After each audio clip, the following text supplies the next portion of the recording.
The cure for death, Aab-e-Hayat, reality or myth.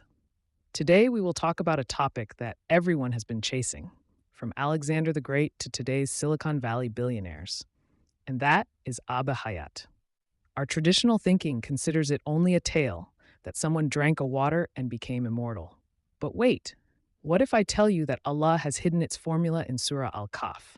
And today's modern science is searching for that same formula in laboratories.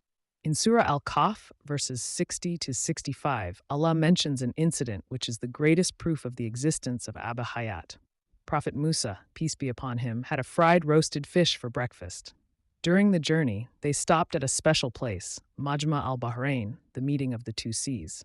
The Qur'an says, "So it took its way into the sea, slipping away." Quran Al-Kahf 61. Reflect. The fish's cells were already dead, the proteins were denatured, and it was salted. According to biology, there was no way back.